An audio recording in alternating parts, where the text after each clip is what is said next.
إن الحمد لله نحمده ونستعينه ونستغفره ونعوذ بالله من شرور أنفسنا من سيئات أعمالنا من يهده الله فلا مضل له ومن يضلل فلا هادي له وأشهد أن لا إله إلا الله وحده لا شريك له وأشهد أن محمدا عبده ورسوله يا أيها الذين آمنوا اتقوا الله حق تقاته ولا تموتن إلا وأنتم مسلمون يا أيها الناس اتقوا ربكم الذي خلقكم من نفس واحدة وخلق منها زوجها وبث منهما رجالا كثيرا ونساء واتقوا الله الذي تساءلون به والأرحام إن الله كان عليكم رقيبا يا أيها الذين آمنوا اتقوا الله وقولوا قولا سديدا يصلح لكم أعمالكم ويغفر لكم ذنوبكم ومن يطع الله ورسوله فقد فاز فوزا عظيما أما بعد فإن خير الحديث كتاب الله وخير الهدي هدي محمد صلى الله عليه وسلم وشر الأمور محدثاتها وكل محدثة بدعة وكل بدعة ضلالة الضلالة في النار أعوذ بالله من الشيطان الرجيم بسم الله الرحمن الرحيم يا أيها الذين آمنوا أطيعوا الله وأطيعوا الرسول ولا تبطلوا أعمالكم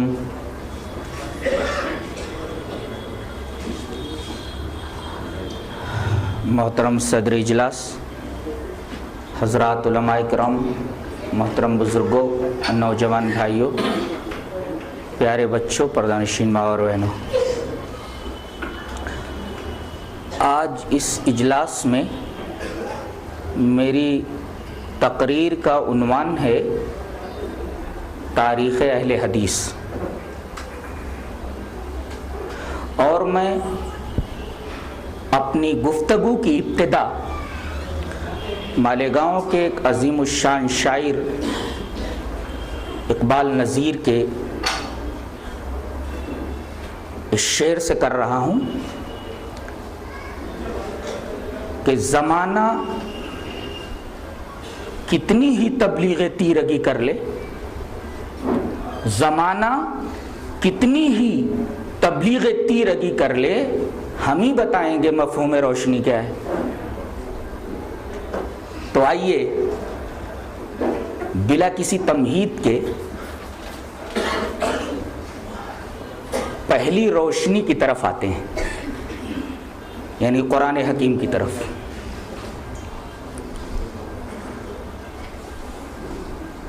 یزید ابن ہارون کہتے ہیں قلت لحماد ابن زید یا ابا اسماعیل هل ذکر اللہ عز وجل اصحاب الحدیث فی القرآن فقال بلا الم تسمع الى قوله لیتفقهوا فی الدین ولینذروا قومهم اذا رجعوا الیہم رواہ الخطیب فی شرف اصحاب الحدیث واسنادہ صحیح۔ اس روایت کی سند صحیح ہے، اور اس روایت کو امام خطیب بغدادی اپنی مشہور کتاب شرف و اصحاب الحدیث کے اندر لائے ہیں۔ یزید ابن ہارون کہتے ہیں کہ میں نے حماد ابن زید سے سوال کیا کہ اے ابو اسماعیل یہ بتائیے کہ کیا اللہ تعالیٰ نے اہل حدیث کا ذکر قرآن میں کیا ہے؟ هل ذکر اللہ عز وجل اصحاب الحدیث فی القرآن، کیا اللہ تعالیٰ نے قرآن میں اہل حدیث کا ذکر کیا ہے؟ فقال بلا، تو حضرت حماد ابن زید نے کہا کیوں نہیں، الم تسمع الی قولہ، کیا تو نے اللہ کا یہ قول نہیں سنا؟ اسی میں تو اللہ نے اہل الحدیث کا ذکر کیا ہے۔ وہ قول کیا ہے؟ لیتفقہوا فی الدین، ایک گروہ ایسا ہونا چاہیے جو دین کی فقہ حاصل کرے، دین کی سمجھ حاصل کرے، اور لوگوں کو ڈرائے جب دین کی سمجھ حاصل کرنے کے بعد ان کی طرف لوٹے۔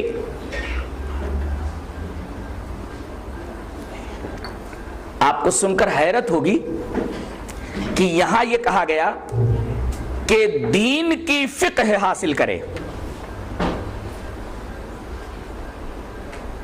ایک حدیث پاک میں حدیث کو فقہ کہا گیا ہے۔ دلیل یہ حدیث پاک۔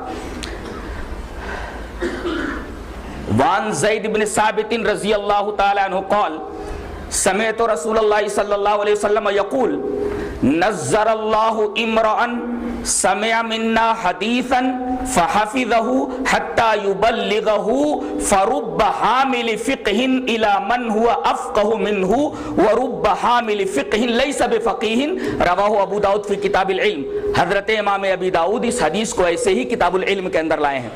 حضرت زید بن ثابت فرماتے ہیں کہ میں نے جناب محمد رسول اللہ صلی اللہ علیہ وسلم کو یہ فرماتے سنا کہ اللہ اس آدمی کو تر و تازہ رکھے جو میری ایک حدیث کو سنے، اسے یاد کرے اور اس کو لوگوں تک پہنچا دے، کیونکہ بہت سارے فقہ کے حامل ان سے زیادہ فقہ والے موجود ہوتے ہیں، اور یہ بتایا آخر میں کہ ہر فقہ کا حامل فقہ والا فقیہ نہیں ہوتا۔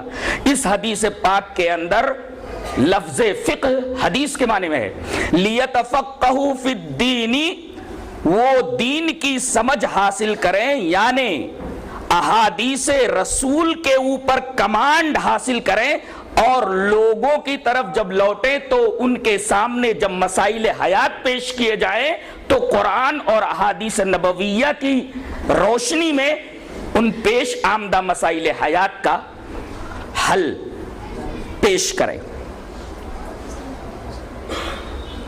حماد ابن زید کے اس قول کے مطابق اللہ تبارک و تعالی نے قرآن میں اہل الحدیث کا ذکر فرمایا ہے۔ حافظ عماد الدین ابن کثیر جن کی تفسیر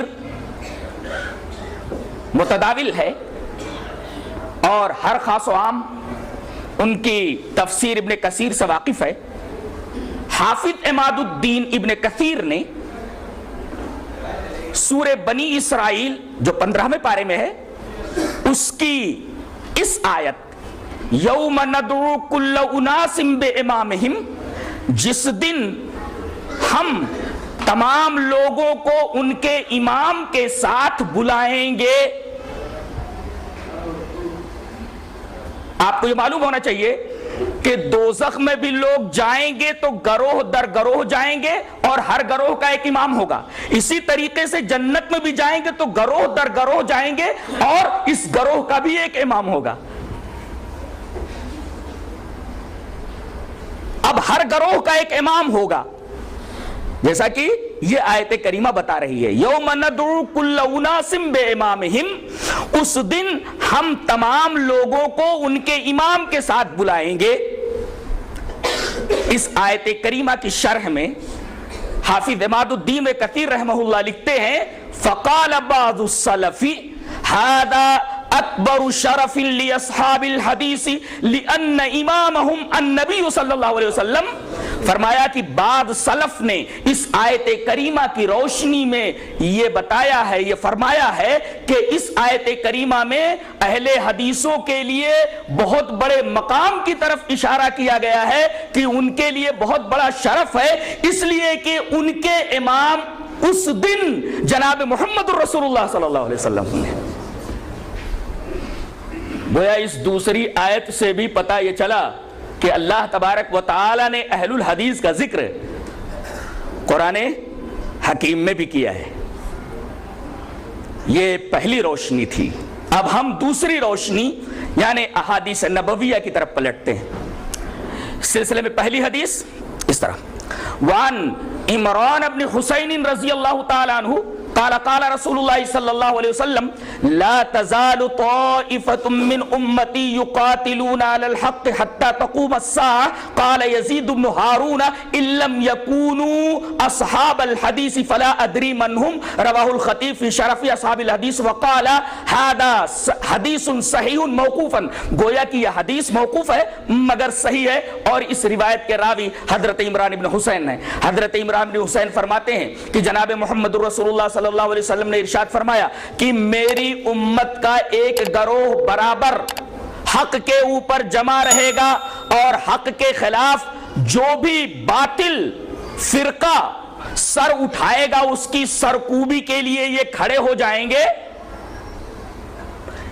یہاں تک کہ قیامت آ جائے، یعنی قیامت تک کہیں بھی حق مجروح ہو رہا ہو تو حق کی مدد کے لیے، حق کے دفاع کے لیے یہ طائفہ، یہ گروہ برابر موجود رہے گا۔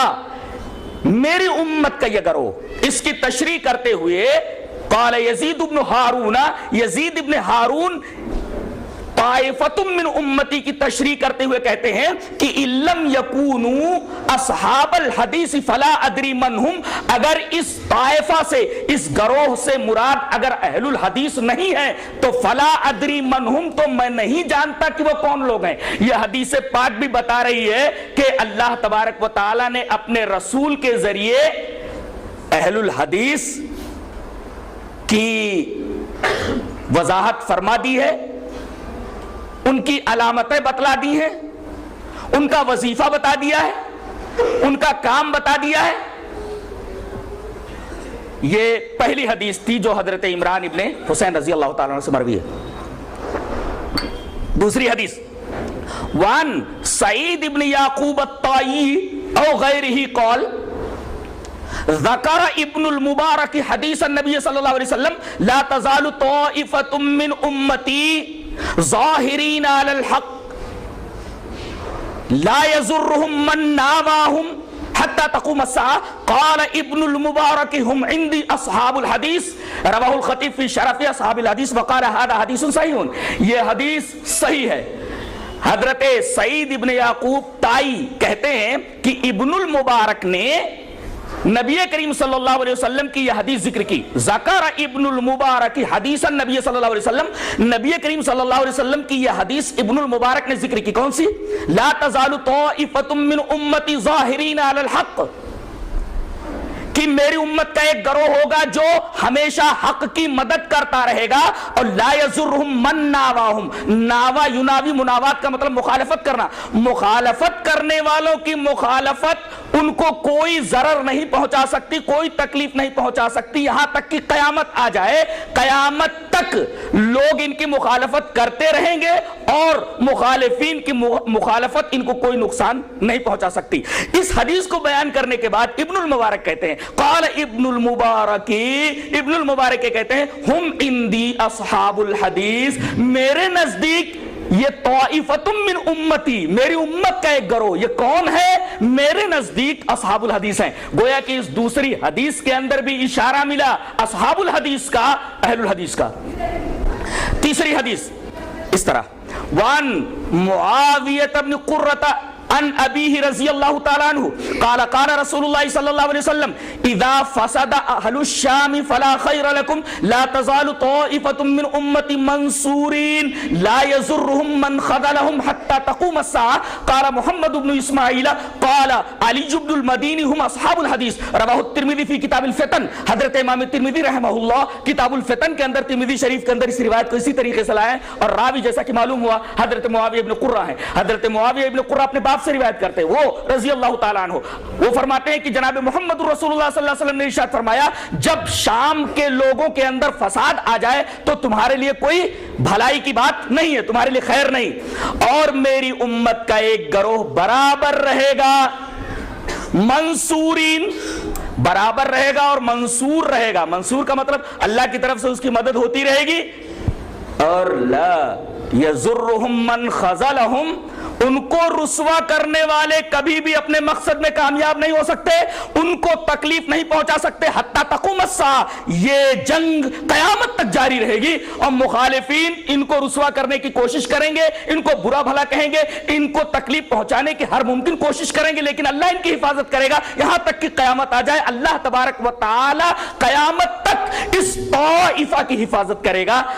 یہ ہے اس فرقے اور اس طائفہ کا مقام.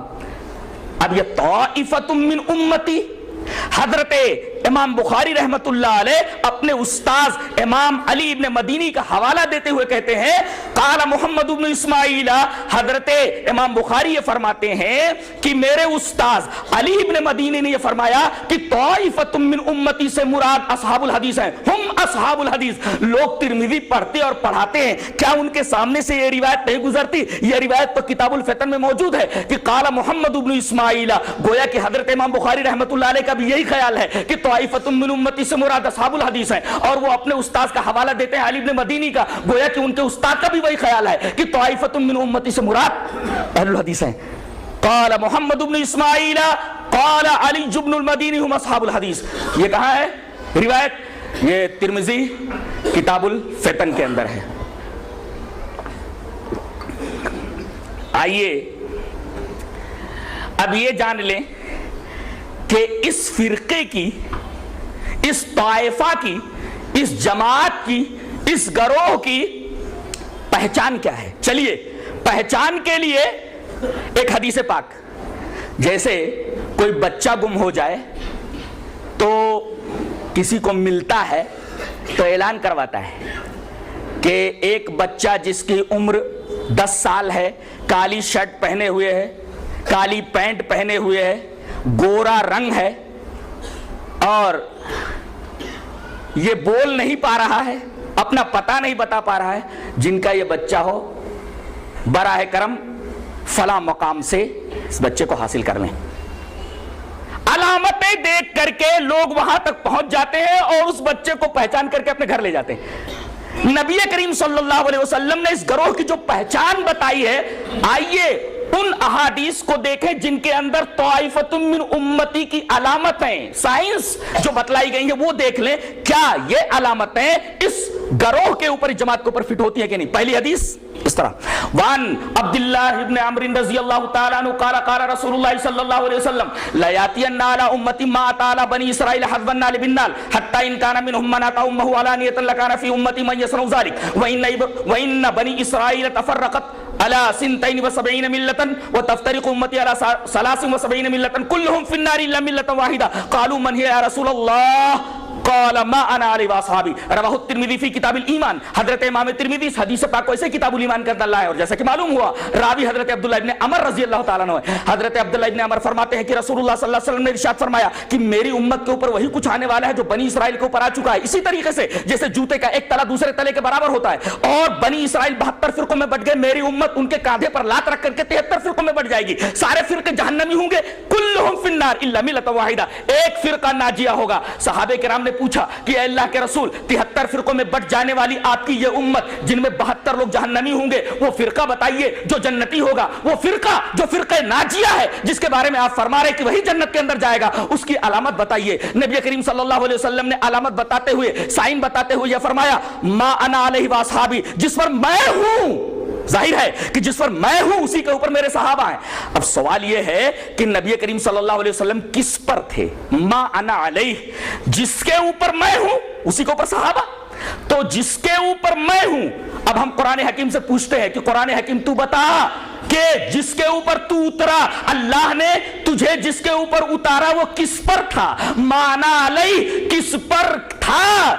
رسول تو یہ بولا ہے جس پر میں ہوں اس طریقے پر قیامت تک جو لوگ چلیں گے, جو گروہ چلے گا وہی جنتی ہوگا. تو ما انا علیہ, جس پر میں ہوں. قرآن حکیم تو بتا کہ تو جس کے اوپر اترا وہ کس پر تھا؟ سورہ احقاف کے اندر اللہ تبارک و تعالی نے جواب ارشاد فرمایا قل ما كنت بدعا من الرسل وما ادري ما يفعل بي ولا بكم ان اتبع الا ما يوحى الي وما انا الا نذير مبين. آپ فرما دیجئے ہمارے حبیب کہ میں کوئی انوکھا رسول نہیں ہوں, جس طرح پہلے رسول تھے اسی طریقے کا میں بھی ایک رسول ہوں, کوئی انوکھا رسول نہیں ہوں. پہلے کے رسول اگر غیب کا علم نہیں رکھتے تھے, میں بھی غیب کا علم نہیں رکھتا. پہلے کے رسول اگر انسان تھے، میں بھی انسان ہوں، کوئی انوکھا رسول نہیں ہوں، اور مجھے معلوم نہیں کہ میرے ساتھ کیا کیا جانے والا ہے اور تمہارے ساتھ کیا کیا جانے والا ہے۔ وَمَا أَدْرِي مَا يُفْعَلُ بِي وَلَا بِكُمْ، مجھے یہ معلوم نہیں کہ میرے ساتھ کیا کیا جانے والا ہے اور تمہارے ساتھ کیا کیا جانے والا ہے۔ علم غیب کی نفی کر دی گئی۔ اچھا، ان اتبع الا ما یوحا الی، میں تو صرف اسی چیز کی اتباع کرتا ہوں جو میرے اوپر وحی کی جاتی ہے۔ ثابت یہ ہوا کہ نبی وحی الہی کے اوپر تھا، سوال یہ ہے کہ نبی کے اوپر کیا اترتی تھی، کیا وحی ہوتی تھی، وہ حدیث دیکھ لیتے ہیں۔ حدیث اس طرح، وعن المقدام ابن معدی قریبہ عن رسول اللہ صلی اللہ علیہ وسلم انہ قال الا انی اوتیت الکتاب ومثلہ معہ الا یوشک رجل شبعان علی ارکتہ یقول علیکم بہذا القرآن فما وجدتم فیہ من حلال فاحلوا وما وجدتم فیہ من حرام فحرموا الا لا یحل لکم لحم الحمار الاہلی ولا کل ذی ناب من السبع ولا لقطة واحد الا ان یستغنی عنها صاحبها ومن نظر بقوم فعلیہ من یقرؤ فإن لم یقرؤ فعلیہ ان یوقبهم بمثل قراءہ، رواہ ابو داؤد فی کتاب السنہ۔ حضرت امام ابی داؤد رحمہ اللہ ابو داؤد شریف کتاب السنہ کے اندر اس پوری روایت کو، جس کے راوی حضرت مقدام ابن معدی قریب ایسے ہی لائے ہیں، میں نے پوری روایت ریفر کر دی ہے جیسا کہ میری عادت ہے۔ حضرت مقدام ابن معدی قریب فرماتے ہیں کہ رسول اللہ صلی اللہ علیہ وسلم نے ارشاد فرمایا، دیکھو، الا بیہولڈ، غور سے دیکھو، سنو، کیا؟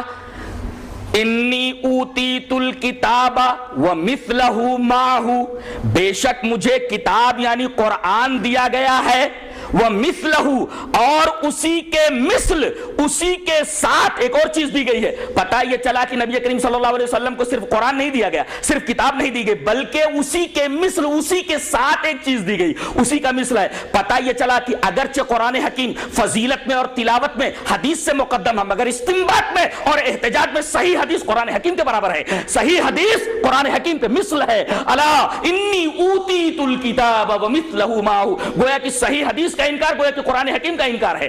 الا انی اوتیت الکتاب ومثلہ معہ، صحیح حدیث اگر آ جائے تو وہ استنباط اور استشہاد اور احتجاج میں برابر ہے قرآن حکیم کے، اس لیے کہ اس حدیث پاک میں حدیث رسول کو قرآن کا مثل کہا گیا، اور صرف قرآن نہیں اترتا تھا، اس کے ساتھ ساتھ قرآن کی شرح اترتی تھی، گویا کہ متن کبھی اپنی شرح سے جدا نہیں ہوتا۔ دلیل یہ حدیث پاک۔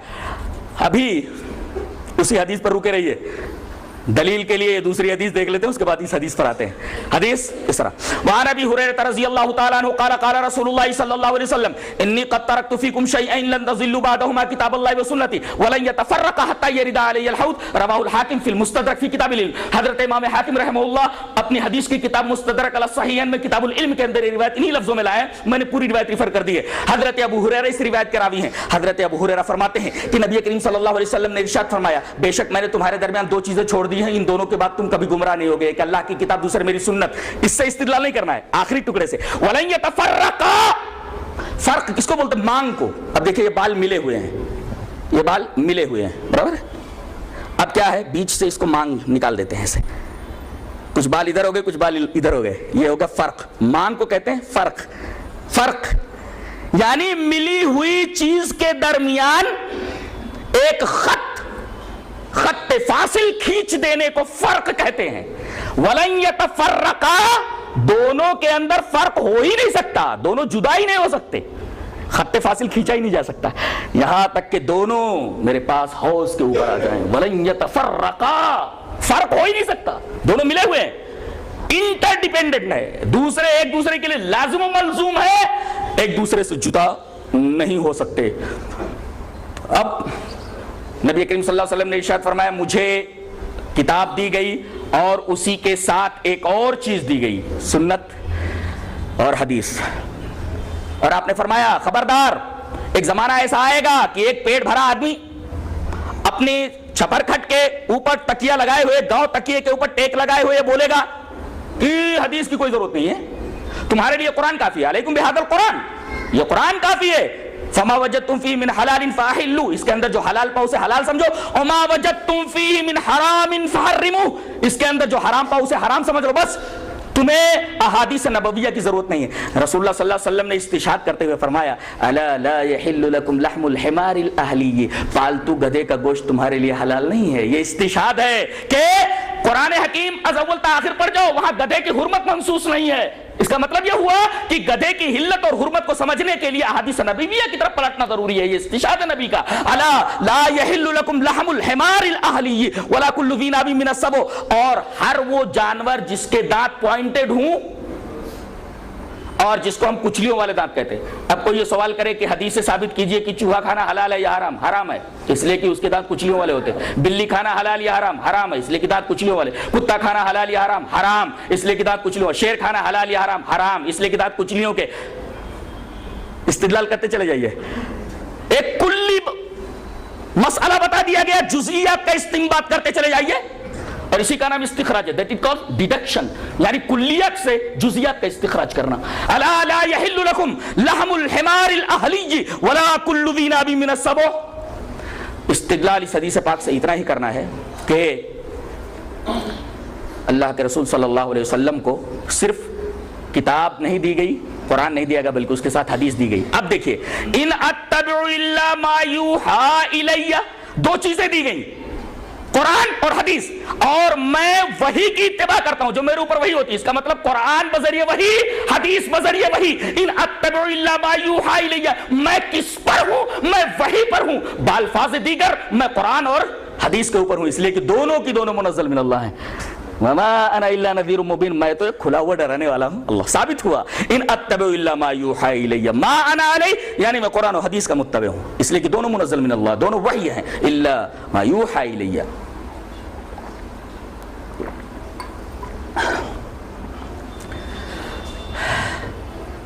اب بتائیے ما انا علیہ واصحابی کے اندر علامت بتا دی گئی کہ اہل الحدیث کی پہچان کیا ہے؟ جس پر میں ہوں، نبی کس پر؟ قرآن و حدیث پر، لہذا اہل الحدیث قرآن و حدیث کو تو فالو کرتے ہیں۔ ایک علامت ملی، ایک سائن ملی جو فٹ ہوتی ہے صرف اسی فرقے کے اوپر، لا تزال طائفة من امتی، اہل حدیث کے اوپر فٹ ہوتی ہے۔ چلیے دوسری حدیث کی طرف پلٹتے ہیں، بڑی عجیب و غریب حدیث ہے اور بڑا پیارا استدلال ہے، سانس روک کر کے سنو۔ حدیث اس طرح، وعن ابی ہریرہ رضی اللہ تعالی عنہ عن النبی صلی اللہ علیہ وسلم اول زمرۃ تدخل الجنۃ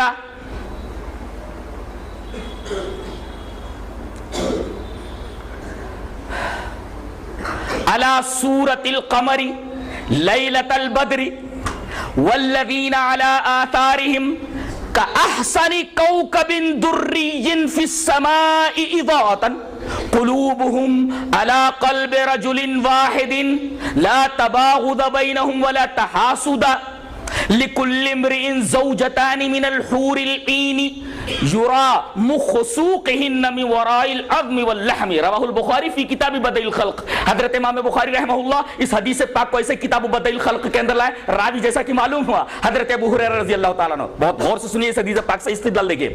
حضرت ابو ہریرہ رضی اللہ تعالیٰ عنہ فرماتے ہیں کہ نبی کریم صلی اللہ علیہ وسلم نے ارشاد فرمایا کہ پہلا گروہ جو جنت میں داخل ہوگا، اول زمرۃ تدخل الجنہ، میں نے بتایا کہ لوگ گروہ در گروہ جنت کے اندر جائیں گے۔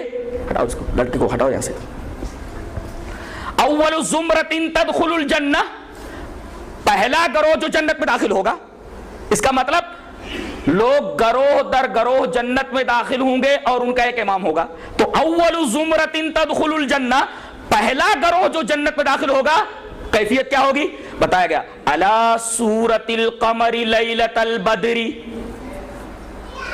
ان کا چہرہ ایسے ہوگا جیسے 14ویں رات کا چاند۔ علی صورۃ القمر لیلۃ البدر، اتنے خوبصورت ہوں گے جیسے 14ویں رات کا چاند ہوگا۔ اچھا، اور اس کے بعد والذین علی آثارہم، ان کے آثار کے اوپر یعنی ان کے بعد جو جائیں گے وہ کیسے ہوں گے؟ کأحسن کوکب دری فی السماء ضاءۃ، آسمان میں سب سے روشن حسین ستاروں کی طرح ہوں گے۔ والذین علی آثارہم کأحسن کوکب دری فی السماء ضاءۃ، آسمان میں سب سے روشن حسین ستاروں کی طرح ان کے چہرے ہوں گے۔ یہ جو ان کے پیچھے جانے والے ہیں، یہ پہلا گروہ چلا گیا، اس کے بعد ان کے بعد والے گروہ جا رہے ہیں، یہ کیسے ہوں گے؟ کأحسن کوکب دری فی السماء غاتا. اچھا قلوبہم علی قلب رجل واحد، ان سب کے دل ایک آدمی کے دل کی طرح ہوں گے. ایک آدمی کے دل کی طرح.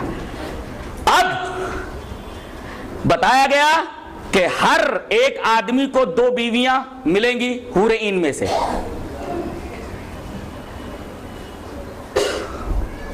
دو. اور کیسی ہوں گی؟ اتنی حسین. اللہ یرا مخ سوقہن من وراء العظم واللحم، ان کی پنڈلیوں کا جو گودا ہوگا ہڈی کے اور گوشت کے پیچھے سے دکھائی دے گا. اتنی حسین ہوں گی. اللہ یرا مخ سوقہن من وراء العظم واللحم، اتنی حسین ہوں گی.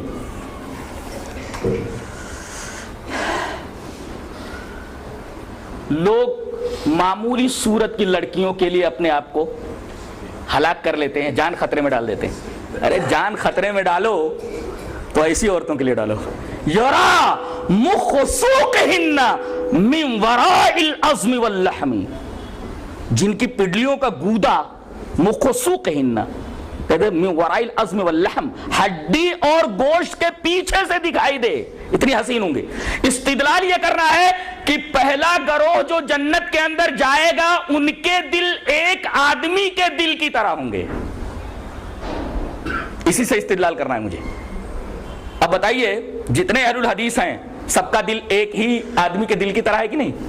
کتاب و سنت، تیسرا چوتھا ہم کچھ نہیں جانتے. الا قلب رجل واحد. اس کے علاوہ آپ جتنے بھی فرقے ہیں آپ دیکھ لیجئے. پہلا فرقہ آیا کرامیہ، اس نے کیا کہا کہ ایمان نام ہے تصدیق بالقلب کا. قلب سے تصدیق کر دو، دل سے تصدیق کر لو، بس کافی ہے. نہ اقرار باللسان کی ضرورت ہے، نہ عمل بالارکان کی ضرورت ہے. صرف ایمان نام ہے تصدیق بالقلب کا. اس کے بعد مرجئہ آئے، انہوں نے کہا کہ ایمان نام ہے تصدیق بالقلب کا اور اقرار باللسان کا، عمل کی ضرورت نہیں ہے. اس کے بعد مرجئہ کے بعد آتے ہیں خوارج. خوارج کہتے ہیں کہ ایمان نام ہے دل سے تصدیق کا، زبان سے اقرار کا، عمل بالارکان کا، مگر اگر کوئی آدمی گناہ کبیرہ کا مرتکب ہو تو ایمان سے نکل کر کے کفر میں پہنچ جاتا ہے. گناہ کبیرہ کا مرتکب کافر ہو جاتا ہے. یہ دیکھیے ڈس بیلنسنگ ہو گئی. اس کے بعد آئے معتزلہ، انہوں نے کہا ایمان نام ہے دل سے تصدیق کا، زبان سے اقرار کا، اعضاء سے عمل کا، مگر گناہ کبیرہ کا مرتکب ایمان سے تو نکل جاتا ہے، اسلام سے نکل جاتا ہے، مگر کفر میں داخل نہیں ہوتا. یہ منزلۃ بین منزلتین رہتا ہے، بیچ میں ہینگ رہتا ہے، لٹکا ہوا رہتا ہے. یہ نہ اسلام میں رہتا ہے نہ کفر میں رہتا ہے. اس کے بعد اہل الحدیث کا یہ عقیدہ بتایا گیا کہ ایمان نام ہے تصدیق بالقلب کا، اقرار باللسان کا اور عمل بالارکان کا، تینوں کے مجموعے کا نام. اور گناہ کبیرہ کا مرتکب کافر نہیں ہوتا، بلکہ توبہ کرے تو گناہ کتنا بھی کر لے توبہ کے بعد گناہ معاف ہو جاتے ہیں اور وہ جنتی ہو جاتا ہے. اب دیکھیے، اور عجیب بات تو یہ ہے کہ جتنے بھی اہل الحدیث ہیں سب اسی بات کے قائل ہیں. دلیل امام المحدثین رئیس الفقہاء والمحدثین حضرت امام بخاری رحمت اللہ علیہ فرماتے ہیں کہ کتبت عن 1080 نفسا لیس منہم الا صاحب حدیث ولم اکتب الا من قال الایمان قول وعمل. حضرت امام بخاری رحمت اللہ علیہ فرماتے ہیں کہ میں نے 1080 اساتذہ سے حدیثیں لی ہیں. کتبت عن 1080 نفسا، میں نے حدیث لی ہے 1080 اساتذہ سے. اچھا، لیس منہم الا صاحب حدیث، اس میں کوئی ایسا نہیں تھا جو محدث نہ ہو. اور اہل الحدیث نہ ہو. لیس منہم الا صاحب حدیث, ان میں کوئی ایسا نہیں تھا جو صاحب الحدیث نہ ہو. ولم اکتب, میں نے کسی ایسے محدث سے حدیث نہیں لی ہے, الا من قال, مگر وہ اس بات کا اعتقاد رکھتا تھا کہ ایمان نام ہے قول اور عمل دونوں کا. اس کا مطلب یہ ہوا کہ محدثین کی پوری جماعت یہ اس بات کی قائل ہے کہ ایمان نام ہے تصدیق بالقلب کا, اقرار باللسان کا اور عمل بالارکان, تینوں کے مجموعے کا نام ایمان ہے. اس کا مطلب محدثین کے دل ایک جیسے ہیں اس لیے کہ ان کا عقیدہ ایک جیسا ہے. اب آپ دیکھیں گے کہ ان کے علاوہ سارے کے سارے لوگوں کے دل الگ الگ ہیں. امام ابو حنیفہ فرما رہے کہ نماز کے اندر 7 فرض ہیں, صاحبین یہ کہہ رہے کہ 6 ہیں. چلیے نماز ہی کے اندر فیصلہ نہیں ہو پا رہا ہے.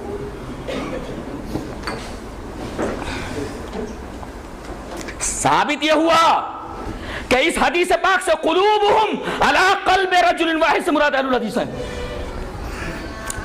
یا چلو محدثین ہیں. ابھی میں ثابت کروں گا کہ کیا اہل الحدیث سے مراد صرف محدثین ہی ہیں. چلیے ایک علامت ملی ہم کو, ایک سائن ملا, قلوبہم علی قلب رجل واحد, اس طائفہ کے دل ایک آدمی کے دل کی طرح ہوں گے. اللہ اکبر. امام بخاری رحمت اللہ علیہ کے یہ ریمارک, یہ تفسیرہ کتنا عجیب و غریب ہے کہ کتبت ان 1080 نفسا لیس منہم الا صاحب حدیث ولم اکتب الا من قال الایمان قول وعمل. سارے محدثین کے دل ایک آدمی کے دل کی طرح, سب کی فکر ایک آدمی کی فکر جیسی. ایک سائن یہاں ملا. اب آگے بڑھتے ہیں.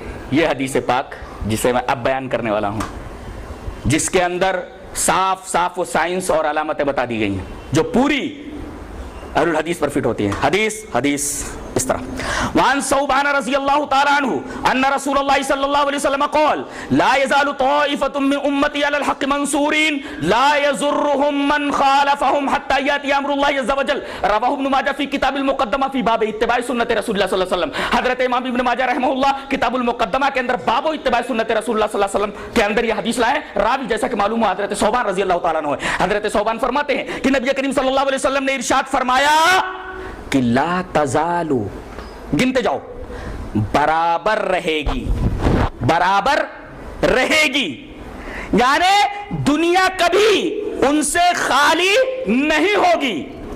جی دنیا ان سے کبھی بھی خالی نہیں ہوگی. یہ لا تزالو کا مفاد ہے. اب آپ دیکھیں گے کہ برابر رہے گی, نبی کے دور میں بھی رہے گی, صحابہ کرام کے دور میں رہے گی, دنیا کبھی ان سے خالی نہیں ہوگی, وہ جماعت رہے گی. کیا اماموں کے نام پر فرقے بنانے والے یہ دعویٰ کر سکتے ہیں کہ اس حدیث سے مراد وہ لوگ ہیں؟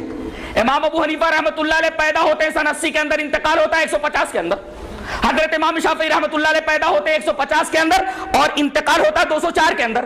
حضرت امام مالک پیدا ہوتے ہیں سن 90 کے اندر, انتقال ہوتا ہے 189 کے اندر. حضرت امام احمد بن حنبل پیدا ہوتے ہیں 164 میں اور انتقال ہوتا ہے 241 کے اندر. اب بتائیے 80 سے پہلے کوئی امام ہے ہی نہیں. ان اماموں کے نام پر جو فرقے بنے ہیں, کیا یہ فرقے دعویٰ کر سکتے ہیں کہ لا تزالو کے اندر داخل ہیں؟ لا تزالو برابر رہے گی. اب لا تزالو سے برابر رہے گی, یعنی امام ابو حنیفہ سے پہلے بھی یہ جماعت رہے گی, سن 80 سے پہلے بھی ہے. ظاہر ہے کہ فرقے بعد میں بنے, یہ فرقے تو اس حدیث میں آ ہی نہیں سکتے, اس حدیث کے دائرے میں داخل ہی نہیں ہو سکتے, خارج ہے سب. لا تزالو برابر رہی. اچھا طائفتن, ایک ہی گروہ ہوگا, وہ یہ کہتے 4, اور نبی کریم صلی اللہ علیہ وسلم فرما رہے ایک ہی گروہ ہوگا. یہ 2 علامتیں ہوئی, لا تزال طائفۃ من امتی, میری امت کے. اچھا علی الحق, یہ تیسری علامت بتائی گی. اب آئیے ہم دیکھ لیں کہ حق کے اوپر ہوں گے. حق سے کیا مراد ہے؟ اللہ غور سے سنیے, حق کس کو کہا ہے قرآن حکیم میں اور حدیث پاک میں؟ اللہ نے اور اس کے رسول نے.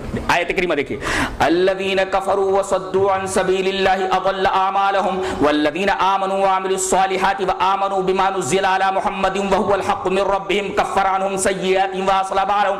وہ لوگ جو ایمان لائے اور نیک عمل کیا اور ایمان لائے اس چیز پر جو نازل ہوئی جناب محمد رسول اللہ صلی اللہ علیہ وسلم پر، بما نزل علی محمد وہو الحق من ربہم، قرآن حکیم یہ لوگوں کے رب کی طرف سے حق ہے۔ اس آیت کریمہ سے صاف معلوم ہوا کہ یہاں حق سے مراد قرآن حکیم ہے۔ آ گیا قرآن، اب حدیث کیا ہے، وہ بھی حق ہے کہ نہیں؟ حق ہے۔ دلیل یہ حدیث پاک۔ وعن عبداللہ بن عمرو رضی اللہ تعالیٰ عنہ قال كنت اكتب كل شيء اسمعه من رسول الله صلی اللہ علیہ وسلم اريد حفظه فنهتني قریش وقالوا اتكتب كل شيء تسمعه ورسول الله صلی اللہ علیہ وسلم بشر يتكلم في الغضب والرضا فامسكت عن الكتاب فذكرت ذلك لرسول الله صلى الله عليه وسلم فأومى بإصبعه إلى فيه فقال اكتب والذي نفسي بيده ما يخرج منه إلا حق رواه ابو داؤد في كتاب العلم۔ حضرت امام ابی داؤد اس حدیث پاک کو ایسے کتاب العلم کے اندر لائے، راوی جیسا کہ معلوم ہے حضرت عبداللہ ابن عمرو بن عاص ہیں۔ حضرت عبداللہ ابن عمرو بن عاص فرماتے ہیں کہ میں جناب محمد رسول اللہ صلی اللہ علیہ وسلم کے ہر ادا کو لکھ لیتا تھا۔ كنت اكتب كل شيء اسمعه، جو نبی سے سنتا تھا میں لکھ لیتا تھا۔ کیوں؟ کتابت ثابت ہوئی، جس طرح قرآن لکھا جاتا تھا حدیث بھی لکھی جاتی تھی، اور ارید حفظہ تاکہ لکھ کر کے میں یاد کروں، جیسے قرآن یاد کیا جاتا تھا حدیث بھی لکھ کر کے صحابہ یاد کرتے تھے، ارید حفظہ میں اس کو بائی ہارٹ کرنے کے لیے لکھ لیا کرتا تھا۔ تو قریش کے لوگوں نے مجھے منع کیا اور کہا کہ تو جو کچھ سنتا ہے نبی سے لکھ لیتا ہے، اتکتب کل شیء تسمعہ، سب لکھ لیتا ہے؟ انہوں نے کہا ہاں لکھ لیتا ہوں۔ کہا کہ وہ رسول اللہ صلی اللہ علیہ وسلم بشر، رسول اللہ صلی اللہ علیہ وسلم بشر ہیں۔ یہ تمام صحابہ کرام کا عقیدہ بیان کیا جا رہا ہے کہ رسول اللہ صلی اللہ علیہ وسلم بشر ہیں جی۔ وہ رسول اللہ صلی اللہ علیہ وسلم بشر، رسول اللہ صلی اللہ علیہ وسلم بشر ہیں، یتکلم فی الغضب والرضا، کبھی غصے میں بولتے ہیں کبھی خوشی میں بولتے ہیں۔ تو غصے میں بولتے ہیں تب بھی لکھ لیتا ہے، وہ غلط ہو سکتا ہے غصے میں آپ بولیں تو غصے کی حالت میں بھی جو آپ بولیں اسے بھی لکھ لیتا ہے، خوشی کی حالت میں بولیں تب بھی لکھ لیتا ہے۔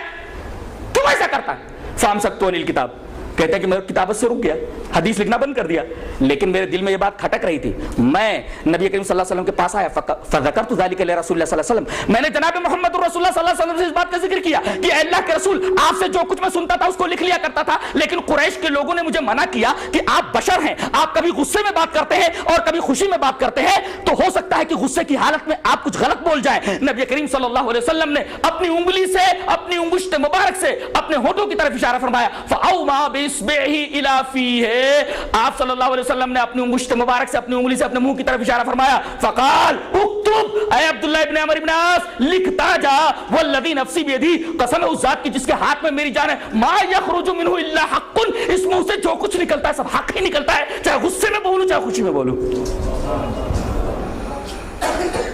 گویا کہ آپ خوشی میں بولے تب بھی حق ہی زبان سے نکلتا ہے، اور غصے میں بولے تب بھی حق ہی نکلتا ہے۔ پتہ یہ چلا کہ زبان نبوی سے جو چیز نکلتی ہے وہ حق، قرآن حکیم سے معلوم ہوا کہ حق نام ہے قرآن کا، اس حدیث پاک سے معلوم ہوا کہ حق نام ہے حدیث پاک کا، جو جناب محمد رسول اللہ صلی اللہ علیہ وسلم کی زبان سے نکلے۔ پتہ یہ چلا علی الحق، حق کے اوپر ہوں گے، یعنی قرآن و حدیث، قرآن و حدیث مراد ہے، حق سے قرآن سے ثابت ہوا، حدیث سے ثابت ہوا، اور اہل حدیث کا یہی منہج ہے کہ قرآن اور حدیث ہی کو فالو کرو، مضبوطی سے پکڑو۔ تو کتنی علامتیں ہوئی گنو، لا تزالو برابر رہیں گے، ایک طائفتن ایک ہی گروہ ہوگا، اور علی الحق حق کے اوپر ہوگا، یعنی قرآن و حدیث کو فالو کرنے والا ہوگا، منصورین منصور ہوگا، منصور کا مطلب غالب ہوگا، غالب ہوگا، اور غلبہ ہر طریقے کا، خاص طور سے دلائل کا غلبہ،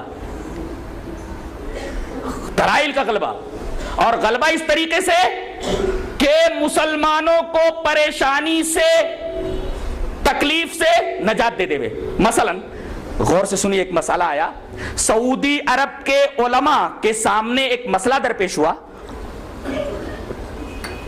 کہ 25 لاکھ 30 لاکھ حاجی حجاج یہ حج کرنے کے لیے آتے ہیں،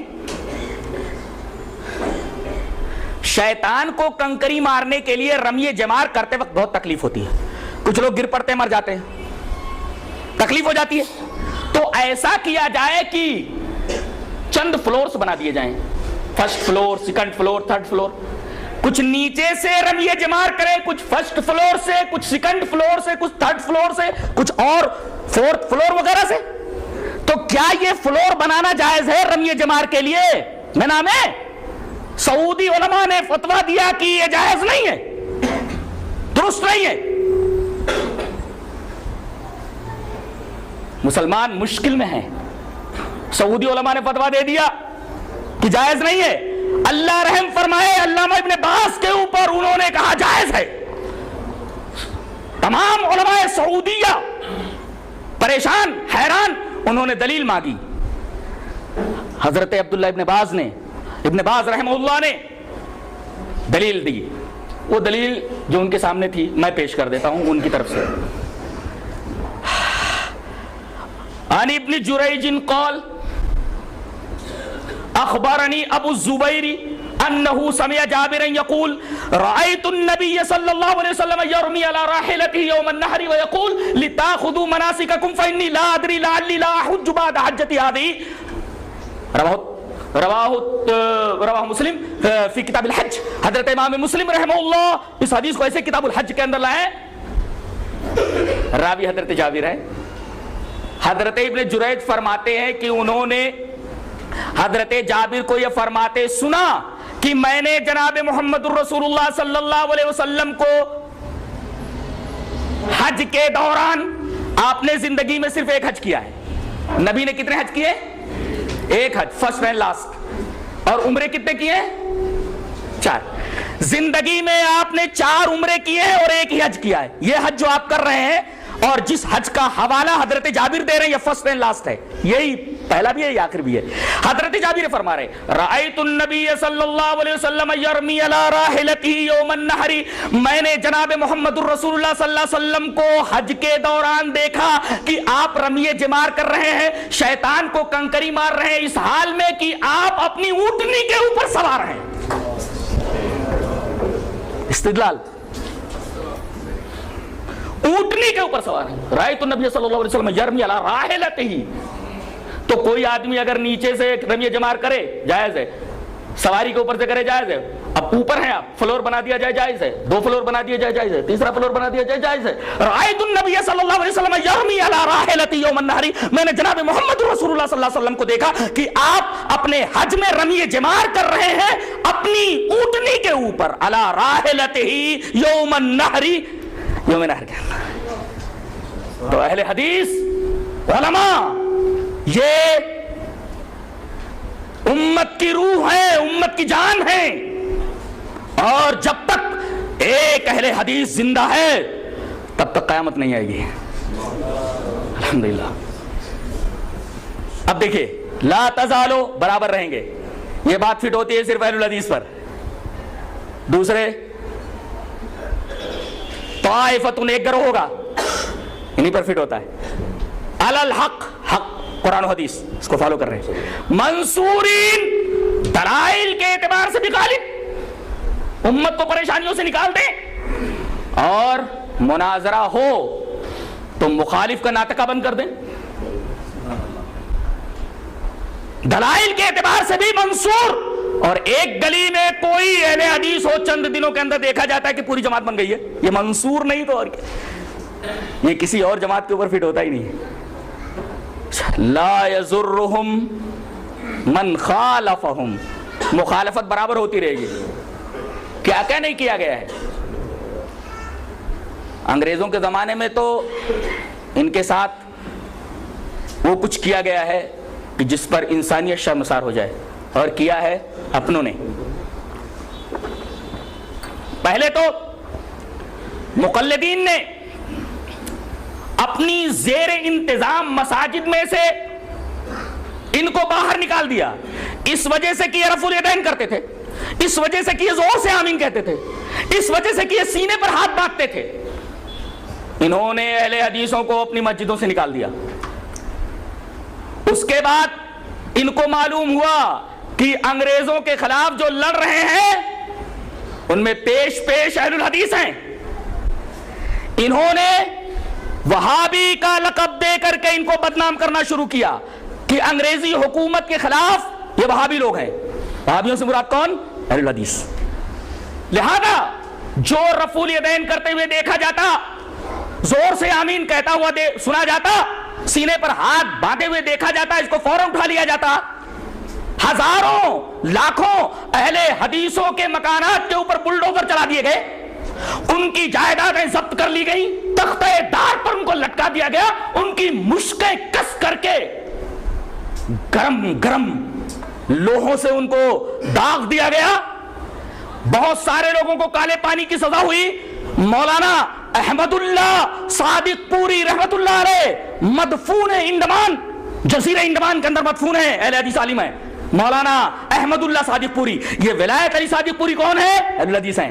عنایت علی کون ہے؟ صادق پوری، اہل الحدیث ہیں۔ مولانا جعفر تھانے سری، یہ سب کون ہیں؟ یہ سب مجاہدین آزادی ہیں، اور انگریزوں کے خلاف بغاوت میں، اور ان کو ہندوستان سے، اس سرزمین سے ان کے ناپاک قدم کو اکھاڑنے کے لیے پیش رہے، اور سرحدی علاقوں میں زبردست سرگرم عمل تھے۔ پوری حکومت کی ناک میں دم ہو گیا تھا انگریزوں کی، اس قدر یہ لوگ سرگرم عمل تھے،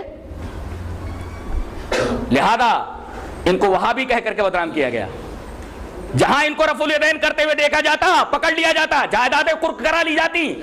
اور انگریزی مورخ برک نے، جس کا ترجمہ حسام الدین صاحب نے تصویر کا دوسرا رخ اس نام سے کیا ہے، آپ دیکھیں گے ایسے روح فرسا مظالم اہل حدیثوں کو پر ڈھائے گئے کہ تاریخ کے اوراق ایسا لگتا ہے جیسے رو رہے ہوں۔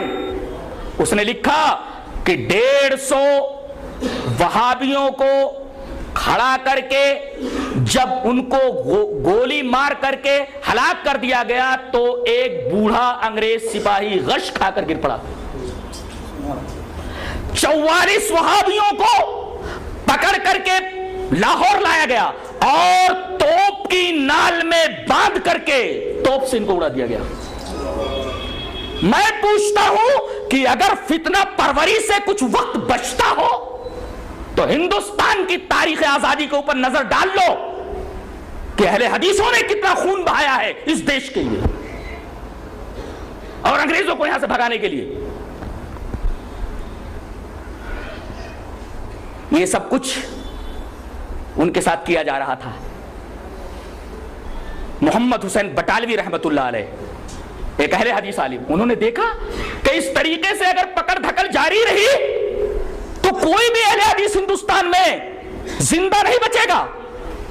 انہوں نے آواز بلند کی اور حکومت کے پاس یہ درخواست بھیجی کہ ہمیں وہابی کہہ کر کے بدنام کیا جاتا ہے، لہذا ہمارا نام وہابی کے لقب سے نہ ذکر کیا جائے بلکہ ہم کو ہمارے پہلے نام سے مخاطب کیا جائے، اور وہ اہل الحدیث ہے۔ یاروں نے پروپیگنڈا کیا کہ اہل حدیثوں کے عالم مولوی محمد حسین بٹالوی نے انگریزوں سے یہ نیا نام لیا اہل الحدیث، لہذا یہ انگریزوں کی اولاد ہے۔ جواب اس کا یہ ہے کہ انگریزوں کے انگریزی حکومت میں انگریزوں کے مظالم سے تنگ آ کر کے مولانا محمد حسین بٹالوی نے لقب اہل الحدیث بنوایا نہیں، سرکاری حکومت سے منوایا، بنوایا نہیں منوایا، یہ یاد رہے، بنوایا نہیں منوایا۔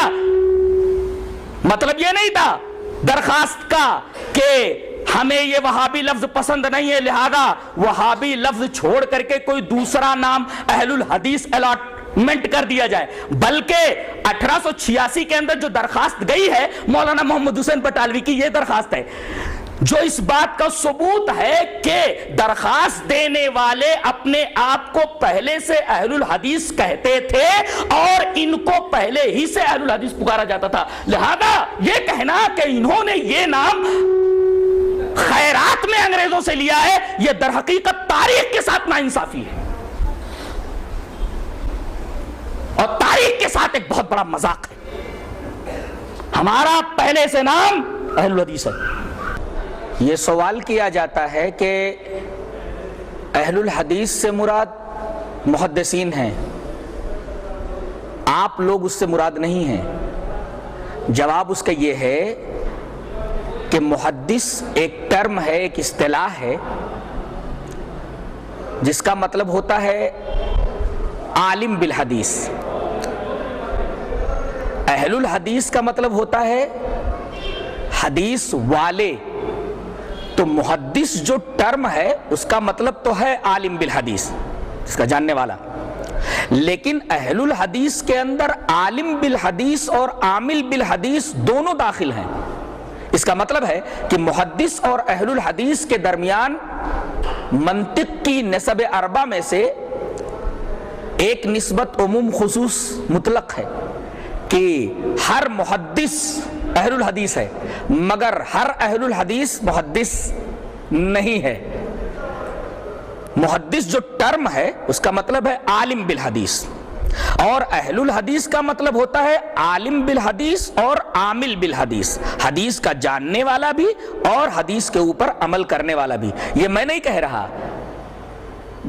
حضرت امام ابن تیمیہ رحمۃ اللہ علیہ مجموع فتاویٰ کے اندر ان کا ایک قول نقل کیا گیا ہے، وہ کہتے ہیں وَنَحْنُ لا نعنی بأہل الحدیث المقتصرین علی سماعہ او کتابتہ او روایتہ بل نعنی بہم کل من کان احق بحفظہ ومعرفتہ وفہمہ ظاہرا وباطنا واتباعہ باطنا۔ فتاوی شیخ الاسلام کے اندر یہ عبارت موجود ہے۔ امام ابن تیمیہ رحمۃ اللہ علیہ فرماتے ہیں کہ ہم اہل الحدیث سے مراد صرف انہی لوگوں کو نہیں لیتے جو حدیث کو سنتے ہیں، حدیث کی روایت کرتے ہیں، حدیث کو لکھتے ہیں، بلکہ اہل الحدیث سے مراد ہم ان تمام لوگوں کو لیتے ہیں جو حدیث کو یاد کرتے ہیں، حدیث کو جانتے ہیں، حدیث کو پہچانتے ہیں، حدیث کی اتباع کرتے ہیں۔ اس کا مطلب یہ ہوا کہ حدیث کا متبع بھی اہل الحدیث ہے اور حدیث کا علم رکھنے والا بھی اہل الحدیث ہے، لہذا محدث اور اہل الحدیث کے درمیان عموم خصوص مطلق کی نسبت ہے۔ دوسرے یہ کہ چلو مان لیتے ہیں ہم کہ اہل الحدیث سے مراد محدثین ہی ہیں،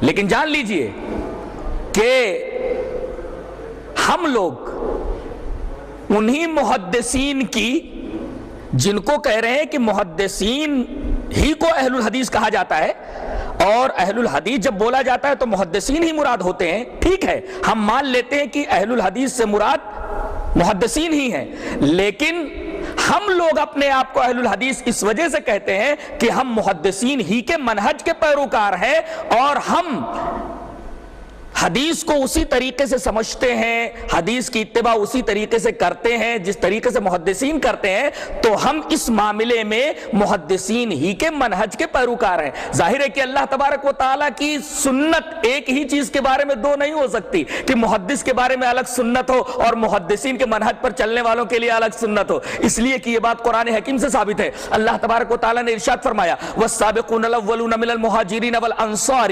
والذین اتبعوہم بإحسان رضی اللہ عنہ ورضوا عنہ اعد لهم جنات تجری تحتها الانہار خالدین فیہا ابدا ذلک الفوز العظیم۔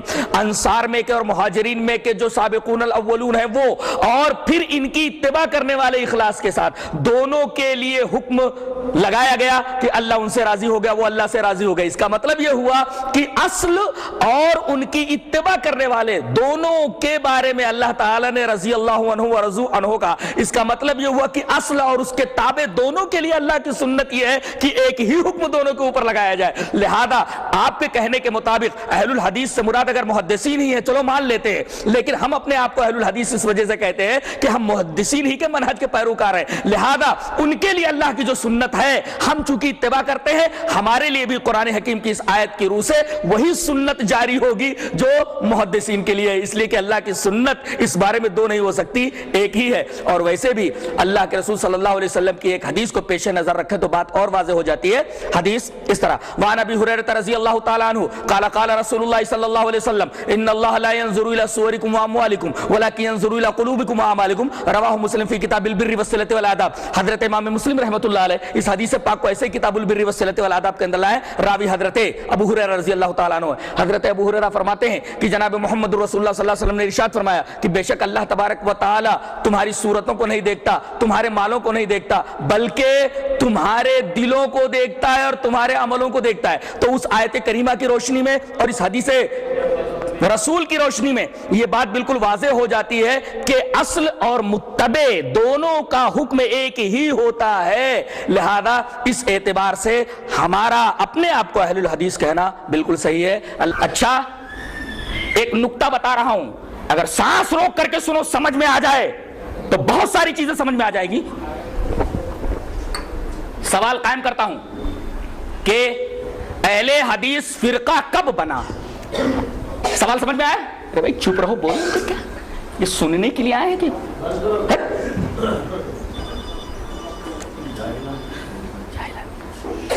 اہل حدیث فرقہ کب بنا؟ یہ میری طرف سے سوال, وہ لوگ بھی کرتے ہیں. جواب یہ ہے, سوال اہل حدیث فرقہ کب بنا؟ جواب فرقہ تب بنتا ہے جب اپنی اصل سے جدا ہو. اہل الحدیث تو اپنی اصل سے کبھی جدا ہی نہیں ہوئے, جب سے حدیث ہے تب سے وہ. فرقہ جب بنتا ہے جب کوئی اپنی اصل سے جدا ہو جائے. یہیں پر وہ نقطہ حل ہوا کہ حضرت عثمان غنی نے یہ دوسری اذان کیوں جاری کی؟ بدعت ہے تو ہر بدعت گمراہی ہے, تو گویا کہ حضرت عثمان غنی بدعت کے مرتکب ہوئے. بدعت نہیں ہے, اذان کا مقصد تھا لوگوں کو نماز کے لیے بلانا. آبادی زیادہ ہو گئی, کثر الناس, یہ علت ہے, کثرت تعداد علت ہے. علت پائی گئی تو اذان کو مقام زورا میں دلایا. بدعت کیوں نہیں ہوئی؟ اس لیے کہ یہ فرع اپنی اصل سے جدا ہی نہیں ہے. نہیں سمجھ میں آیا؟ یہ نقطہ سمجھ میں آ جائے تو بہت سارے مسائل آٹومیٹکلی سمجھ میں آ جاتے ہیں. فرقہ جب بنتا ہے جب اپنی اصل سے جدا ہو. اچھا ایک سوال اور قائم کرتا ہوں کہ جب اللہ نے تمہارا نام مسلم رکھ دیا تو تم اہل الحدیث اپنا نام کیوں رکھتے ہو؟ جواب اس کا یہ ہے کہ یہ اہل الحدیث جو نام ہے یہ وصفی ہے, مسلم ذاتی ہے, اور وصفی نام رکھنا جائز, یہ تو حدیث سے ثابت کر رہا ہوں اور عقلی طور پر بھی ثابت کروں گا. پہلے یہ ثابت کروں گا کہ وصفی نام رکھنا جائز ہے. دلیل یہ حدیث پاک. وانی الزہری سمع محمد بن جبیر بن مطعم رضی اللہ تعالی عنہ عن ابیہ قال ان النبی صلی اللہ علیہ وسلم قال انا محمد وانا احمد وانا الماحی الذی یمحى بی الکفر وانا الحاشر الذی یحشر الناس على عقبی وانا العاقب والعاقب الذی لیس بعدہ نبی. رواہ مسلم فی کتاب الفضائل. حضرت امام مسلم رحمہ اللہ اس حدیث پاک کو اسے کتاب الفضائل کے اندر لائیں. نبی کریم صلی اللہ علیہ وسلم نے ارشاد فرمایا میرا ذاتی نام ایک محمد ایک احمد ہے, اور میرے کئی وصفی نام ہیں. ایک حاشر ہے, ایک عاقب ہے, ایک ماہی ہے, ایک رحیم ہے, وغیرہ وغیرہ. اور ایک نقطہ یاد رکھو کہ کسی ذات کے متعدد صفات اس کی عظمت پر دلیل ہوتے ہیں. نہیں, قرآن حکیم کا مطالعہ کرنے والا طالب علم جانتا ہے کہ قیامت کے بے شمار نام ہیں. یوم التغابن, الواقعہ, الحاقہ, القارعہ, 50 کے قریب اس کے نام. ایک نام یوم التغابن, ہار جیت کا دن. 400 سے زیادہ, 400 سے زیادہ ہے, جیسا کہ حضرت فرما رہے ہیں. یوم التغابن اسی میں سے ہے. یوم التغابن, ہار جیت کا دن. ہار جیت کا دن, اس دن جنتی جیت جائیں گے, کافر ہار جائیں گے. اس وجہ سے اس دن کا نام یوم التغابن پڑا, ہار جیت کا دن. اور کیسی ہار؟ یہاں تو کرکٹ والے ہار جاتے پھر جیت جاتے ہیں, وہاں کوئی آپشن ہے ہی نہیں. ایک دفعہ جو جیت گیا ہمیشہ کے لیے جیت گیا, جو ہار گیا سو ہمیشہ کے لیے ہار گیا. کوئی آپشن نہیں ہے, سیکنڈ آپشن ہے ہی نہیں, آپشن ہے ہی نہیں. جو ہار گیا وہ ہمیشہ کے لیے ہار گیا, جو جیت گیا وہ ہمیشہ کے لیے جیت گیا. لہذا اصل کامیابی در حقیقت آخرت کی کامیابی ہے. وہاں جو کامیاب ہو گیا در حقیقت حقیقی کامرانی, حقیقی کامیابی اسی کو ملی.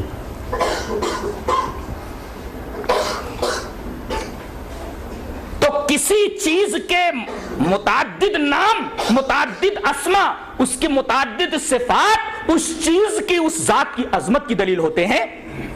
جیسے قیامت ایک امر عظیم ہے, اسی وجہ سے 400 سے زیادہ اس کے نام ہیں. اور امام قرطبی رحمۃ اللہ علیہ نے یہ بات لکھی ہے کہ کسی چیز کے متعدد نام اور کسی چیز کی متعدد صفات اس کی عظمت شان کے اوپر دلیل ہوتی ہے. عربوں کے ہاں، اہل عرب کے ہاں تلوار کی بڑی عظمت تھی، بڑی اہمیت تھی، لہذا انہوں نے صرف تلوار کے لیے 500 الفاظ جمع کیے. 500 ورڈ ہے تلوار کے لیے. تلوار کے لیے کتنے ورڈ ہیں؟ 500 الفاظ ہیں صرف تلوار کے لیے. اتنی رچ لینگویج ہے یہ عربی. تلوار کے لیے صرف 500 ورڈ ہیں، 500 الفاظ ہیں. اتنی رچ لینگویج ہے. گویا کہ تلوار ان کے لیے بہت اہم تھی، لہذا اس کے نام بہت زیادہ. اسی وجہ سے اہل الحدیث کبھی اپنے آپ کو اہل الحدیث کہتے ہیں، کبھی اصحاب الحدیث کہتے ہیں، اور کبھی سلفی کہتے ہیں، اور کبھی محمدی کہتے ہیں. یہ بہت سارے نام متعدد صفات در حقیقت اہل الحدیث کی ذات مسلم کے عظمت کے اوپر دلیل ہے. اس وجہ سے انہوں نے کئی نام رکھ لیے. اچھا، مسلم نام اللہ نے رکھ دیا تو آپ نے وصفی نام کیوں رکھا؟ اس لیے کہ حدیث سے ثابت ہے وصفی نام رکھنا، جیسا کہ نبی کریم صلی اللہ علیہ وسلم کے ذاتی نام بتائے گئے اور اس کے بعد آپ نے اپنے وصفی نام بتائے، تو وصفی نام رکھنا جائز ہوا. اب منطقی دلیل یہ کہ اگر ذاتی نام کوئی ہے اور اگر وصفی نام رکھا جائے تو یہ جو وصفی نام ہے یہ ذاتی نام کا معرف ہو، مقسم نہ ہو. لفظ یاد رکھا جائے، ذاتی نام کا معرف ہو، مقسم نہ ہو، تعریف کرنے والا ہو، وضاحت کرنے والا ہو اور اس کی وضاحت کرنے والا ہو، تقسیم کرنے والا نہ ہو. اب بتائیے، اسلام از اکول ٹو اہل الحدیث، درست ہے کہ نہیں؟ اس لیے کہ اسلام نام ہے قرآن و حدیث کا. قرآن و حدیث سے جو کچھ باہر ہے وہ اسلام ہے ہی نہیں، لہذا اسلام از اکول ٹو اہل الحدیث. اور اسلام از اکول ٹو اہل الحدیث اور مسلم از اکول ٹو اہل الحدیث. تو اہل الحدیث جو نام ہے ذاتی نام کا معرف ہے، ممیز ہے، مقسم نہیں ہے. اگر حنفی اور شافعی رکھ دیا جائے تو یہ مقسم ہے، لہذا اہل الحدیث رکھنا درست ہے اور کسی شخصیت کی طرف انتساب کر کے نام رکھنا درست نہیں، اس لیے کہ وہ مقسم ہے، تقسیم کرنے والا ہے، معرف اور ممیز نہیں ہے. کیا یہ نام صحابہ کرام رضوان اللہ تعالی علیہم اجمعین کے زمانے میں بھی تھا؟ جی ہاں تھا. دلیل یہ اثر وعن الشعبی قال کرہ الصالحون الاولون الاکثار من الحدیث ولو استقبلت من امری ما استدبرت ما حدثت الا بما اجمع علیہ اہل الحدیث. تذکرۃ الحفاظ قال الحاکم فی ترجمۃ الشیبی. امام عامر شیبی کے ترجمے میں یہ نقل ہے اور تذکرۃ الحفاظ میں قول موجود ہے. حضرت شیبی فرما رہے کہ پہلے کے نیک لوگ زیادہ حدیث بیان کرنے سے ذرا بچتے تھے، اور وہ بات جو مجھے بعد میں معلوم ہوئی اگر پہلے معلوم ہو گئی ہوتی تو میں وہی حدیث بیان کرتا جس پر تمام اہل الحدیث کا اجماع تھا. اور یہ شیبی کون ہے؟ اوپر کسی کا اجماع، اتنے لوگوں کی تعداد انگیز ہے. جی چاہتا ہے کہ اس پر بھی ایک حدیث آپ کے سامنے میں پیش کر دوں. حدیث اس طرح وعن عبداللہ رضی اللہ تعالی عنہ عن النبی صلی اللہ علیہ وسلم قال خیر الناس قرنی ثم الذین یلونہم ثم الذین یلونہم ثم یجیء اقوام تسبق شہادت احدہم یمینہ ویمینہ شہادتہ قال ابراہیم وکانوا یضربوننا علی الشہادت والعہد. رواہ البخاری فی کتاب الشہادات. حضرت امام بخاری رحمہ اللہ اس حدیث پاک کو ایسے کتاب الشہادات کے اندر لائے. راوی حضرت عبداللہ بن مسعود ہیں. حضرت عبداللہ بن مسعود فرماتے ہیں کہ جناب محمد رسول اللہ صلی اللہ علیہ وسلم نے ارشاد فرمایا سب سے بہترین زمانہ میرا زمانہ جب تک آپ حیات ہیں. اب آپ کے زمانے کے بعد کون سا زمانہ بچتا ہے؟ صحابہ کرام کا. اور صحابہ کرام کا زمانہ، اس کے بعد تابعین کا زمانہ. یہ تین زمانے ہیں. خیر الناس قرنی، یہ میرا زمانہ. ثم الذین یلونہم، پھر اس زمانے سے جو لوگ منسلک صحابہ. ثم الذین یلونہم، پھر میرے صحابہ سے جو منسلک ہیں. اس کا مطلب دور نبوی، دور صحابہ، دور تابعین. اور دور صحابہ کے اندر یہ لفظ موجود تھا. اس کا مطلب صحابہ کرام رضوان اللہ تعالی علیہم اجمعین لفظ اہل الحدیث سے اچھی طرح واقف تھے. اب آخری بات رہ گئی، کیا یہ نام رکھنا ضروری ہے؟ جی ہاں ضروری ہے. ضروری ہے. کیوں؟ دلیل اس کی یہ ہے کہ نبی کریم صلی اللہ علیہ وسلم کے زمانے میں کیا یہ ہوتا تھا کہ یہ حدیث صحیح ہے یا حدیث ضعیف ہے؟ رسول اللہ صلی اللہ علیہ وسلم کوئی بات کہہ رہے، کوئی حدیث بیان کر رہے تو اس کا مطلب یہ تھا کہ جو کچھ آپ بیان کر رہے ہیں وہ سب صحیح ہے. آپ یہ تھوڑی کہتے تھے کہ یہ بیان کر رہا ہوں یہ حدیث صحیح ہے حدیث ضعیف ہے. اور صحابہ کرام بھی یہ نہیں کہتے تھے کہ یہ حدیث صحیح ہے حدیث ضعیف ہے. اچھا بعد میں جب صحیح حدیثوں کے اندر ضعیف حدیث گھس گئی تو فقہا نے محدثین نے کہنا شروع کر دیا کہ یہ حدیث صحیح ہے حدیث ضعیف ہے، تاکہ معلوم ہو جائے کہ صحیح حدیث کیا ہے ضعیف حدیث کیا ہے، تاکہ لوگ ضعیف حدیثوں کو چھوڑ کر کے جو انسانوں نے گڑھ لی تھی نبی کریم صلی اللہ علیہ وسلم کی حدیث کے اوپر آ جائیں. تو آج پہلے مسلمانوں کے مقابلے میں صرف کافر تھے تو اور نام رکھنے کی ضرورت نہیں تھی، لیکن آگے چل کر کے جب بدعتیں پھیلی تو مسلم کے ساتھ ساتھ اہل السنہ نام رکھا گیا بدعتیوں کے خلاف. اور سنت کا پتہ چونکہ حدیث سے چلتا تھا لہذا اہل الحدیث انہوں نے نام رکھا، اس لیے کہ اہل السنہ ہو ہی نہیں سکتا کوئی جب تک کہ اہل الحدیث نہ ہو، اس لیے کہ سنتوں کا پتہ حدیث ہی سے چلتا. کوئی سنت ڈھونڈنی ہو تو آپ کہاں ڈھونڈیں گے؟ حدیث ہی کے اندر تو ڈھونڈیں گے. اس کا مطلب اگر کسی نے کہہ دیا اہل الحدیث تو اہل القرآن بھی ہو گیا، اہل السنہ بھی ہو گیا، محمدی بھی ہو گیا، سلفی بھی ہو گیا، سب کچھ ہو گیا. یہ لفظ اہل الحدیث بہت جامع ہے، یہ در حقیقت ممیز ہے دیگر تمام ان فرقوں کے مقابلے میں جو اپنی خواہشات اور اپنی اہوا، اپنے آرا، اپنے خیالات فاسدہ اور اپنی افکار کاسدہ کے اوپر قائم ہے. ان سے تمیز دینے کے لیے یہ نام رکھنا ضروری ہو گیا ہے، جیسے کہ محدثین کے اوپر یہ ضروری تھا کہ بتائیں کہ یہ حدیث صحیح ہے یہ حدیث ضعیف ہے، تاکہ لوگ صحیح اور ضعیف کے درمیان فرق کر کے تمیز کر کے حدیث سے صحیح کے اوپر عمل کریں. ایسے ہی ضروری ہے کہ لوگ یہ نام رکھیں. آج لوگ کہتے ہیں کہ یہ نام در حقیقت ایک فرقہ ہے نام در حقیقت ایک فرقہ ہے. بہت غور سے سنو، لے کر جاؤ آج یہاں سے لے کر کیا جاؤ گے؟ یہ آخری بات. ایک صاحب نے کہا کہ 4 ہی تو فرقے ہیں، یہ 5واں کہاں سے آیا؟ میں نے کہا کہ 4 فرقے کون سے؟ بولے کہ ایک سمندر ہے. بولے ہاں سمندر ہے، اس سے 4 نہریں نکلی تو پانی تو وہی ہے، پانی تو وہی ہے. ایک سمندر ہے 4 نہریں نکلی، امام ابو حنیفہ رحمۃ اللہ علیہ کی نہر، امام شافعی کی نہر، امام مالک کی نہر، امام احمد، 4 نہریں نکلی. یہ 5واں کہاں سے آیا؟ میں نے کہا 5واں وہی سمندر ہے.